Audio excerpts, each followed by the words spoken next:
What's going on, everybody? My name is Nick, My name is Dave. and this is the Deep Dive, and we are in week 3 of our summer series called Retold. This past Sunday, we talked about the prodigal son. That's correct. You ready to get into it? Sure, let's do it. Let's jump.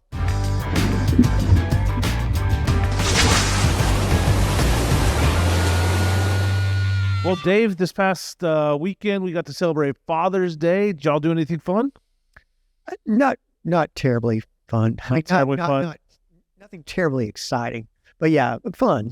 Just real low key. How That's about cool. you? Yeah, we kind of kept it pretty low key too. We did have some fun. Saturday is the day we kind of really celebrated because we were dropping our oldest off at Glisten on Sunday. So we knew that'd be the best time to celebrate as a family. Nice. And Rachel deemed me the king of the castle and got me a poster size picture of myself on like a Game of Thrones character's I saw that, body. yeah. Yeah. So I feel very honored and that I'm now the king, and but it was funny. I appreciate the picture. King of what? North Canton. North. Yeah. So, but yeah, other than that, just some fun celebration. Got to celebrate my dad a little bit. We got to celebrate Rachel's dad a little bit, and it was a busy weekend, but it was a good weekend. Sure. Yeah. Have you recovered from VBS? That's the question. That's the big question. That's probably the reason why we had low key fathers, because Teresa and I both were involved Yeah. with that. Yeah, I have. It was a great week. And then, of course, it's kind of a good segue because even on Sunday, we're celebrating some from VBS. It's always such a great week. I think we had like 220, 230 Yeah, kids something like that. and like 80 or 90 volunteers. But none were as cool as the 4th and 5th grade group. Oh, that was the best group for sure. A team for sure. Yeah. We had a good time. Yeah, that was Nick and I, the 4th and 5th graders. That's You right. know that we had a great team. But anyway, so yeah, just to sort of talk about where we've been this summer, we've been looking at Sunday school stories you thought you knew, retold, and looking back over stories that are very, very well known. They're taught in the church, taught all the way back into VBS times. It's where we might have first heard them if we grew up in the church, but even if we didn't grow up in the church, there are references that people know, even outside the church. David and Goliath, Jonah and the well. Right. And of course, the prodigal son. People know that. It's a much loved story. I think people can relate to it. You can read about it in Luke chapter 15. In that chapter, Jesus actually tells 3 parables, and they're all about lost things. He talks about lost sheep, a guy that had 100 sheep and lost one and left the 99 and went after the one. And then there was much rejoicing when he found the one that was lost. Yeah. And then a woman who had 10 coins and she lost one. And when she found it, there was much rejoicing because of finding her lost coin. And so I asked the question and told a story about, have you ever lost something that was really important to you? And, just first of all, kind of remembering how you felt, the panic when it was lost, Yeah. and then how you felt once it was found. And so I asked that question. Do you have a story around that? The hard part is the things that I've really lost. Not many of them have I really found. Right. Like I had the panic of always like, I've misplaced my wallet before and had to do all that. It's a daily occurrence in my house. Yeah. So I've had some of that small stuff, but some of the bigger stuff, because I know your story, and you'll probably say it's just a second, was talking about passports and stuff like that. I haven't really had that. I did lose my wedding ring, but I have not found it yet. So Yeah. it's one of the kids. I know it was one of the kids, but we'll get there. And I think it's probably part of the anxiety of losing something that we feel, because most of the times when we really lose something, we don't find it again. Yeah. But there is a sort of panic look for it, Absolutely. and I mean, you tear everything apart. tear everything The apart. amount of times you look, you misplace your keys or something like that. You're going through the car. You're going through every pocket of every pair of clothes you've worn for the last week or so. So Right. I mean, yeah, just a lot. Yeah, and so and I told the story. You can watch the sermon if you haven't heard it, but just very briefly, I lost my passport one time in a foreign country, and then I found it again in a place that I had looked 100 times, and suddenly it was there. And my point was, I don't care how it got back where it was. I was just happy to have it. And so I think from both of those perspectives, we can get a little bit inside these characters' heads about the rejoicing that takes place when something that lost is found, and also the anxiety that one feels when you've lost something and you're really searching for it. Yeah, there was a question that came from Sunday that somebody asked me, and they told me to ask you is, did you still go treat yourself? Did you still go to the spa and all that? Oh, no, I did that. That was after I came back. So as the story goes, I had this toiletry bag, and my practice on these mission trips, it was to unzip the front and put my passport in there. That's where I kept it. And so when I got ready the day before, I looked, it wasn't there. And so, I mean, I'm looking through all the best I can, because we're about to leave to go back to Tegucigalpa, which is about a 2-hour drive from where we were. And I couldn't find it. I couldn't find it anywhere. So when we got back to the hotel, we tore through everything. And of course, everyone asks you, well, where did you leave it? Well, this is where I left it.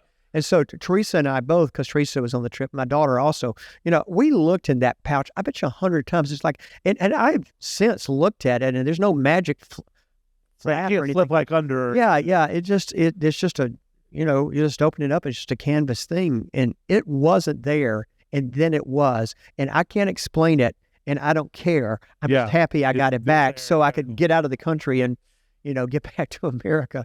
But anyway, I kind of said that to set up how it feels to lose something and then to refine it, because I think that's part of this telling of that story. The Pharisees and other religious folks were criticizing Jesus because he was hanging out with quote unquote lost people. With the people that weren't keeping the law, the people that were sort of the undesirables, and getting a lot of criticism about it. And so he tells these stories, I think, about lost things to help people realize the heart of God, and the panic we have. And so it comes down to the familiar story, which the sermon was on, the story of the prodigal son. And so the father, and everyone knows the story, right? So the father with 2 sons, one of them comes to him and says, I want my inheritance now, not after you die. By the way, the drama was fantastic. The drama was awesome. Shout out to Austin and Bryce. Yeah, they killed it. They did a wonderful job of setting that up. Yep. It's so easy to preach when you've seen the sort of the gospel presented in that way before. Definitely would encourage, go find it in the sermon time. Like, even if you just go watch that, so the reference that we're talking about. It was really good. Skit Guys does it. It's a great skit. Yeah, it was awesome. So anyway, he, before his father, and there's a lot of people that break that part of the story apart and say, well, he's actually, and he was actually, kind of saying, Dad, I wish you were dead now, so I could have what was coming from me now. But he goes to the dad, asks him for his inheritance now. He wants it, and the father gives it to him. Yeah, and so. This is a story about the love of God, not of good parenting, whether that was good parenting or bad parenting or whatever. He grants the guy's wish. And I think, there's a certain thing that, there was certain people, certain personality types, and maybe even certain children that we might have, that we're going to have to let them go if we're going to ever have a chance at getting them back. Yeah. And I would not, I don't know that I can say this is a hard, fast rule of parenting or even friendship or that sort of thing, or even like dealing with difficult people. But there is some wisdom there that's shown in that the father was willing to let him go, and he would be lost. And like your wedding ring, was there any chance of him ever coming back? Yeah. But I think his father, not trying to read too much into the story, knew that the path to really be fully reconciled him back was for him to find himself. Yeah. And so, of course, he goes away, and it says he went to a distant country, wherever that was. And I would try not to also read too much in the story, but it seems like they knew some stuff, because the father talks about him squandering the money on wild living. How would he have known that if they hadn't been in some contact? But we don't know. It's a parable, Jesus story, but that.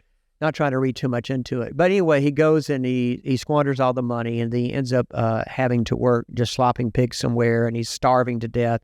And so he decides that he wants to go home because his father's servants had it so much better off than he did. His father was a good man, took care of the servants, and made sure they were provided for and all. And so He says, well, my father, if I could just be one of my father's servants, that would be enough. And so there is something, and I didn't really point this out too much on Sunday morning, but that is when we talk about repentance, I did talk about hitting bottom. Yeah. But repentance is turning around, literally the definition of it, repenting and going the different direction. Right. And so you see that very much when he makes this decision, he heads home. He heads back in the other direction. And he's ready to confess to his father all that he's done, to have his father receive him back. But of course, before he could even get there, what happens? Father comes running. Yeah. Yeah, his father comes running. There's a great song, When God Ran. Yeah. You heard that? So, yeah, and that's also been pointed out, I think, by biblical historians and stuff, was, grown, sophisticated, men like this man would have been, this property owner with, servants and stuff. They just didn't run. You just didn't do that. It was not that civilized. It wasn't civilized or the decorum of that day. But he doesn't care. He sees his son, and we can get the idea, going back to thinking about losing and finding what you would do. There's my son. I mean, and there's particularly looking back on the fact that it was Father's Day when I was preaching this, it just, that thing of like your son who thought you might even thought was dead. It's such an emotional story. It's so easy to get into, and this running and hugging his son and kissing his son, and then, while his son is trying to like confess this speech he's had about, hey, Dad, I, don't even deserve to be your son. He's going like, no, hush. What are you talking about? You're my son. Yeah. And he's going like, hey, get this boy some clothes, get him some shoes, and let's have a feast. Let's eat. Let's have a party. Yeah. So then we get to kind of the next section of it. They're having this big party, and the elder son's out there doing his jobs or whatever out in the field, and he hears the noise and says, "What's going on? Your brother's back," and he's angry, and he's staying out there. And so one of the points I made in the sermon was that we have this father who's got two sons. They're very different, and he crosses the threshold twice. He crosses the threshold to go out to his son, who we call the prodigal son. Yep. But he also does the same thing with the eldest son. And I think one of the points on the slide I put up was, lost at home. That sometimes, even though somebody might not have ever left home, maybe never even rebelled. Yeah. He had been like the quote unquote good son. Played by the rules. And, we could pause right there and talk about, sometimes people in the church kind of identify with that eldest son. Hey, I've always kept the rules. Where is the justice in the story? He blew his inheritance. He really doesn't deserve to be this guy's son. But this unconditional love, reaching out and receiving him back, that's the love of God for all of us. I think we all got a little bit of both in us, to tell you the truth. We've all done prodigal things, but we also have kind of this eye for the law and judgment as well. Yeah. But this son who is just, followed all the rules, tried to be the good son, and he's angry and upset of what's going on, and so he, his father, comes in and says, "Look, I've always loved you. Everything that I have is yours, but don't you see your brother is back?" Yeah. And one thing Justin pointed out, but I pointed out on Sunday, was that when he talks to his father, he said, "That son of yours, when he's come back, he squandered all your money," and he says, "No, your brother." So it's like the brother is not even wanting. He'd already disowned him. He had disowned him, because he didn't play by the rules, right? And he's saying like, no, and you almost see this heart of this father wanting his boys to be reconciled together too. And so as we get to the end of the story, you've got the father saying this to the son. Once again, like a lot of these stories, we don't really know what happens. We can only imagine, and it kind of stops there. We don't know if the boy ever went inside or not. But what's in it for us, I think, is to look at this story, maybe not just dwelling on the prodigal son, which is the place where we generally tend to go. Yeah.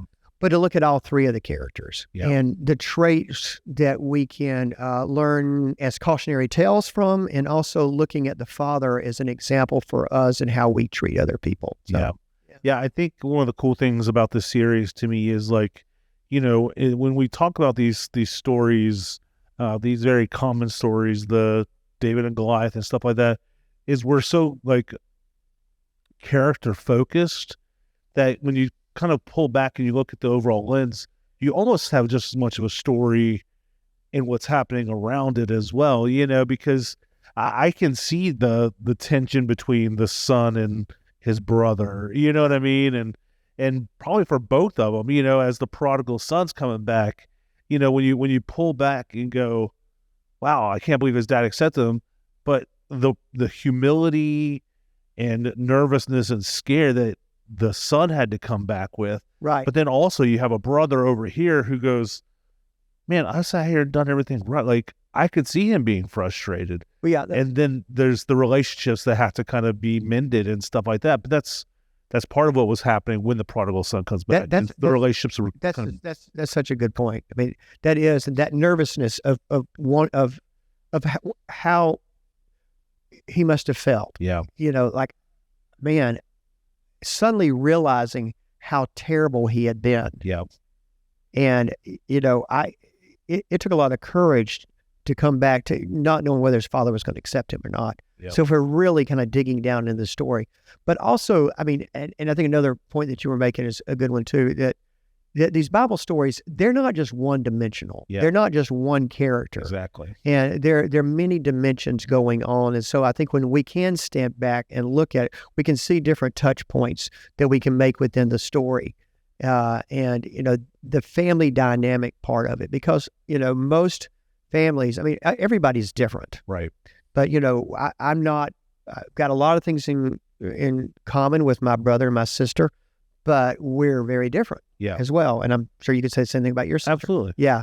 And so as parents, I have two children. You have two children. They're very different. Yep. And so you have to show love, you have to sometimes be a little bit different with each one of them. You try to be as equal as you possibly can. Nope. But the truth is, there's different sort of strategies, maybe that's not the best word, but in parenting and in reaching people. I think especially in parenting, when you got two kids who are very different, you have to teach them differently. Mm-hmm. And I actually love the point that you brought up, is that the father crossed barriers for both of his kids, but very different barriers in different ways. Yeah. You know what I mean? Where one was an open and accepting, and one was trying to help him understand why he did what he did. You know what I mean? And I think I can see it in my two kids that if I were to give some instruction, one of them will sit there and run with it. The other might need a little more like pushing, or if I'm disciplining, I need to know I can give this person what to fix, but I need to walk this person through what to fix. Do you know what I mean? Like, so it's just different strategies and different styles, and that's the beautiful thing, because you kind of think of the father, you kind of think of him as the God figure in the story. Like if you're kind of So even for us is like, God doesn't just expect us to only come back at him one way. Yeah. And he's not going to discipline us one way, or he's not going to teach us in just one way. There's a lot of different things that we have taught, whether you're somebody who's been a Christian since you were a baby, you've gone to the same church forever, or whether you're somebody who had a really rough life and just came to Christ. God's going to meet you where you're at, not where you think you should be or whatever. Yeah. And so, there's a way, I mean, like in looking at this, what is this story about? Yeah. This is not a story where you say good parenting is like, although I think there's some skills to be learned from that. Or if we go back into the one about the shepherd and the lost sheep, it doesn't say good shepherding is like this. No, this is teaching us how God is like, and specifically within the context of how God feels about the lost, about lost things. And so, you had the prodigal son who's really, it's very easy. I mean, you can see the lostness in this kid's life. Easy. And with the good son, sometimes it's not as easy to see that there can be just as much lostness. Yeah. And I don't know if the Pharisees, because the Pharisees are the good son in the story. Yeah. If they could see that, that they can't see to love their brother, who is coming back. So there's a lot of lessons to be learned in it. Absolutely. And it's we can all, uh, as I said, look at the cautionary parts in both characters of the two boys, but then also look at the father who is the God figure in that, and how do we treat other people? Yeah. How do we respond to other people? And I talked about a quote that I like from A River Runs Through It. Did you ever see that movie? I never saw the movie. You would love that movie. Yeah, I'll have to check it out. That is your homework for next week. Homework? Before next week. Yeah. Oh, you need to watch the movie. It's easy over. It's got to be on Netflix or something, man. Yeah. I'm saying, what? Yeah, it's a beautiful, beautiful story, and it's set beautifully. It's in Montana. They do a lot of fly fishing in it, but this Presbyterian preacher is a father, and he has two sons, and they're both very different. And there definitely is kind of a prodigal in there and kind of a good son in there. And they never really are able to save the prodigal in this thing. He ends up being killed, murdered, or a bar fight. But there's many efforts to try to redeem him, but how do you reach that kind of person? So towards the very end of the movie, the older son is narrating the movie, and he's talking about the last time he heard his father preach, and I think pretty sure he was preaching on the prodigal son. Okay. And he's talking about, like, how do you reach those people in our lives? The people that are closest to us. Sometimes what we have to offer, we're saying, God, we want to help, but they're not willing to accept what part of us we might have to help them. Yeah. So what can we do in it? So the quote is, he says, what do you do? Well, you can love them. You can love them, and you can love completely without understanding completely.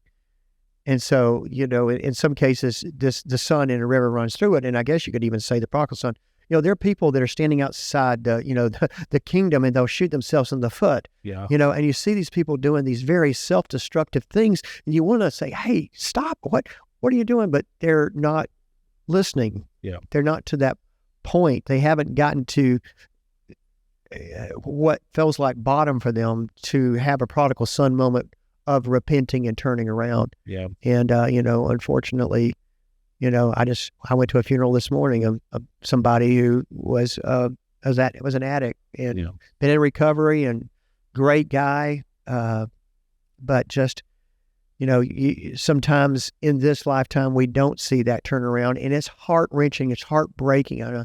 My heart goes out to the mother and the whole family. And so, what do we do? I mean, do we stand by and just let them self-destruct? How do we love them? And I think in some ways it's almost an unanswerable question, but we can love them completely. Yeah.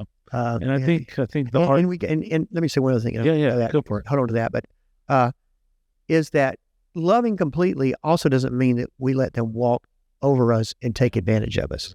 I want to be clear about that, but we can love them completely. Yeah. Without complete understanding. Yeah. Yeah. That was actually part of the point I was going to make, but the other side of it that I was going to say is, when you talk about loving completely, you love and not to necessarily receive back what you're giving out. I think a lot of the times, a lot of our conflict comes from certain expectations that we have of, like, well, if I give this amount of love, this person's supposed to give it back. And right. And there are certain circumstances in that space for sure. You know what I mean? But I think when you're talking about somebody who you would maybe consider lost or whatever, is you can still love them and understand what the expectations they have back to you, And I think when we're called to love somebody unconditionally in really hard times, we shouldn't be loving out of the expectation. I think the father in this story almost saw his son potentially is like, I need to let him go. Kind of what you said, like, there's different, he recognized that in his son. And I don't know that he had the expectation that his son would ever come back. Yeah.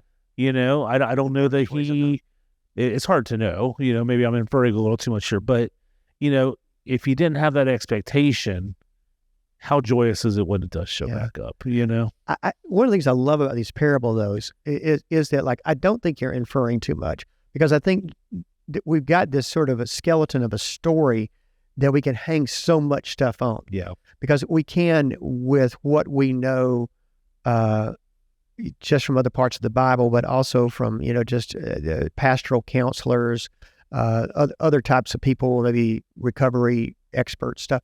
We can learn some skills and some strategies. And one of the things I would say in those difficult people is you never do for somebody something that they can do for themselves. Yeah.